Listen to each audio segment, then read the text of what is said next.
ઈષ્ટદેવ પરબ્રહ્મ પરમાત્મા ભગવાન શ્રી સ્વામિનારાયણ વડતાલ મધ્ય વિરાજમાન હરિકૃષ્ણ મહારાજ આજના આ મહામહોત્સવ શિક્ષાપત્રી દ્વિશતાબ્દી મહોત્સવ ભગવાન સ્વામિનારાયણ દ્વારા આચાર્ય પરંપરા સ્થાપનને દ્વિશતાબ્દી મહોત્સવ એ પ્રસંગે પરમ પૂજ્ય મહારાજશ્રીના ચરણોમાં દંડવત પ્રણામ સાથે જય સ્વામિનારાયણ વંદન.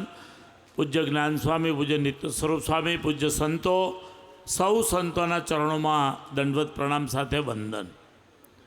ભક્તો, આપણે ખરેખર ભાગ્યશાળી છીએ કે આજે સ્વામિનારાયણ સંપ્રદાય વિશ્વની દરેક દિશાઓમાં પ્રકાશિત થયો છે અને એ જ બતાવે છે કે ભગવાન સ્વામિનારાયણ એ સર્વોપરી હતા અને સર્વોપરી છે.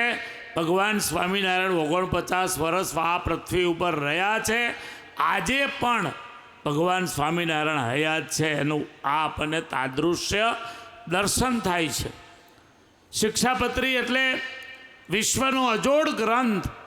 શિક્ષાપત્રી પ્રમાણે જો ચાલે તો સરકારની અનેક યોજનાઓ, પોલીસ છે, કોર્ટ છે, ઘણું બધું બંધ થઈ જાય. શિક્ષાપત્રી પ્રમાણે સમાજ ચાલતો થાય તો વિશ્વની અંદર શાંતિ ફેલાઈ જાય. શિક્ષાપત્રી પ્રમાણે જો સમાજ ચાલતો થાય તો ભક્તોની અંદર ભગવાન પ્રત્યેની શ્રદ્ધા એ વિશેષને વિશેષ વધતી થાય.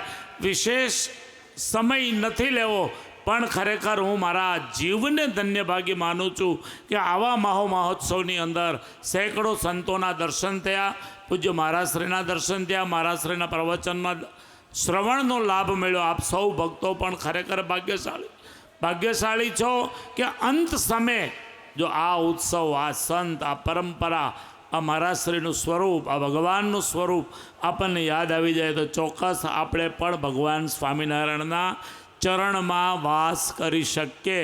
ભગવાન શ્રી હરિના ચરણોમાં એ જ પ્રાર્થના કરું કે સ્વામિનારાયણ સંપ્રદાયની જે પ્રગતિ થઈ રહી છે એ વિશેષને વિશેષ થતી રહે.